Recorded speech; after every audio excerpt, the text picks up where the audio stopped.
ভয়ার্ত চোখে বিছানার ছোপ ছোপ তেল দাগের দিকে তাকিয়ে আছে তমালিকা। সারা ঘরে মৃদু আলো জ্বলছে। কিছুক্ষণ পর পর কান্নার হিড়িকে কেঁপে কেঁপে উঠছে সে। তার বুকের ভেতরে চাপা কষ্ট তীব্র হচ্ছে। তখনই ওয়াশরুম থেকে চুল মুছতে মুছতে বের হয় ফারিস। তমালিকাকে কাঁদতে দেখে রি দিয়ে বলে, এই মেয়ে কাঁদছ কেন? এমন ভাবে কাঁদছ মনে হচ্ছে কেউ তোমাকে টুনি দিয়েছে। মেয়ে হই, তোমার অধিকার আছে আমার। এভাবে কাঁদবে না খবরদার। ফারিসের রেখে চুপসে যায় তমালিকা। সে চোখ ছোট ছোট করে ফারিসের দিকে তাকায়। এরপর ধীর গলায় বলে, আমি উঠতে পারছি না, হাত পা ব্যথা হয়ে আছে। ফারিস কিছুক্ষণ তাকিয়ে থাকে। মেয়েটার মুখটা কেমন বিশ্রী করে ফেলেছে কেঁদে কেঁদে। মুখের মেকআপ পুরো নষ্ট হয়ে গেছে। সে তমালিকার পাশে এসে তাকে পাজাকোলা করে তুলে নেয়। তমালিকা নিজের হাতখোলা শাড়িটা ভালো মতো পেঁচিয়ে নেয়। ফারিস তাকে ওয়াশরুমে নামিয়ে দেয়। তমালিকা তার দিকে তাকিয়ে বলে, আপনি বের হন, আমি গোসল করব। ফারিস বিনা বাক্যে বেরিয়ে পড়ে ওয়াশরুম থেকে। কি এক বাচ্চা বিয়ে করেছে সে! বন্ধুর বউ ইকার খেতে গিয়ে নিজে সে গেছে। তার কপালটা সবসময় এত খারাপ কেন থাকে? গিয়েছিল বন্ধুর বিয়ে খেতে, অথচ বন্ধু বিয়ের আসরে আসেনি।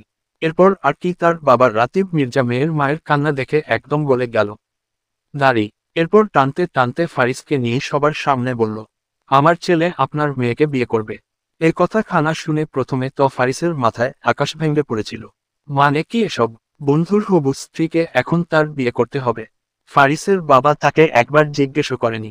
ভরা বিয়ে বাড়িতে বসে বাবার মুখের উপর কিছু বলতেও পারেনি ফারিস। আর বিয়ের পর মেয়েকে দেখে সে আরো অবাক।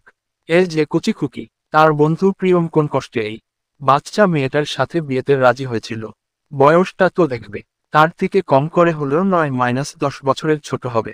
মেয়েকে দেখে মনে হচ্ছে যেন 14 বছরের নাবালিকা। ফারিস দীর্ঘশ্বাস ফেলে। তখনই খট করে ওয়াশরুমের দরজা খুলে যায়। দরজাটা একটু ফাঁকা করে তমালিকা বলে, আমি পড়ব কি? ফারিস পাল্টা প্রশ্ন করে বলে, তুমি পড়বে কি সেটা কি আমি জানি?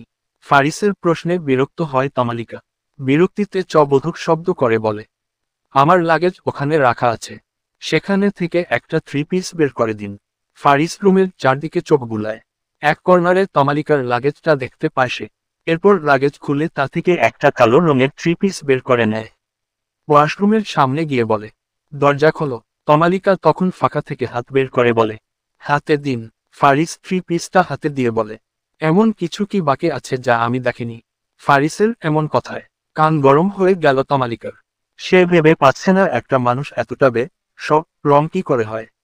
সে প্রতি উত্তর না করে দরজাটা বন্ধ করে দেয়। ফারিস বিছানায় শুয়ে পড়ে। ভীষণ ক্লান্ত লাগছে তার। মিনিট কয়েক পরেই ওয়াশরুম থেকে বের হয়। ফারিস চোখ বন্ধ করে আছে। তা দেখে তমালিকা ধীর পায়ে ড্রেসিং টেবিলের দিকে এগিয়ে যায়। আয়নার সামনে দাঁড়াতেই চোখ পড়ে গলার দিকে। কি বাজেভাব কামড় গুলো দিয়েছে! জিদ করে এভাবে চার করেছে লোকটা। তার কি এখানে কোনো দোষ আছে? তমালিকা কামড়ের দাগগুলো যে হাত বুলায়।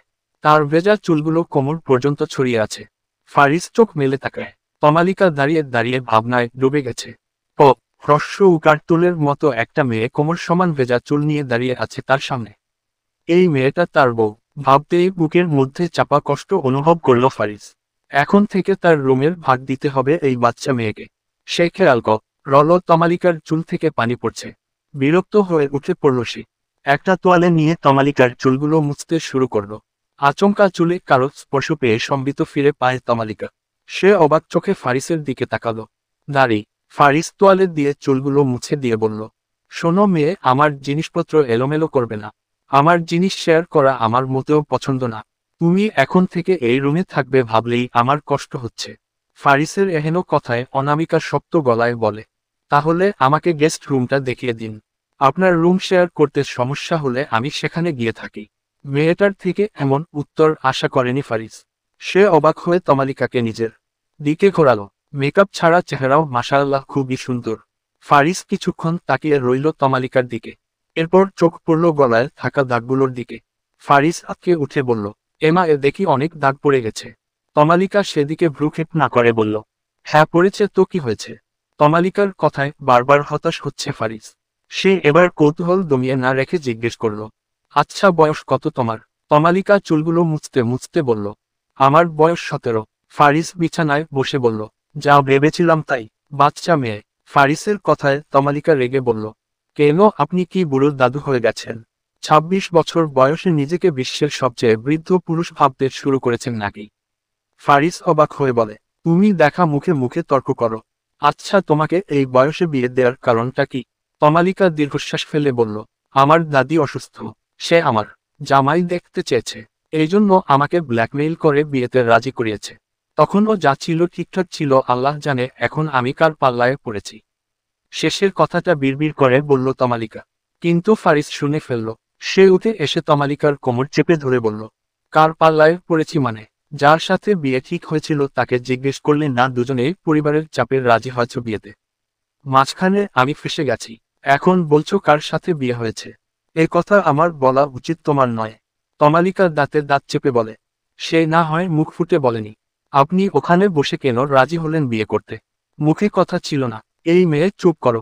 ফারিসের ধমকে কিছুটা ভয় পেয়ে তমালিকা বলে, সারাক্ষণ এই মেয়ে ওই মেয়ে করবেন না। আমার নাম আছে। ফারিস একটু ঝুঁকে জিজ্ঞেস করে, তা শুনি কি নাম তোমার? তমালিকা আরোরা। তমালিকা ফারিসের চোখে চোখ রেখে নিজের নাম তা বলল। ফারিস চোখের দিকে তাকালো। গভীর দুটো চোখ। ফারিস মাথা নেড়ে বলল, সুন্দর নাম, ধন্যবাদ। আপনার নাম কি? তমালিকা পাল্টা প্রশ্ন করল ফারিসকে। ফারিস এবার তমালিকার কানের কাছে গিয়ে বলল, মির্জা ফারিস আলফায়েজ। ফারিসের ফিসুফিস করে বলা কথায় তমালিকার সর্বাঙ্গে শিহরণ খেলে গেল।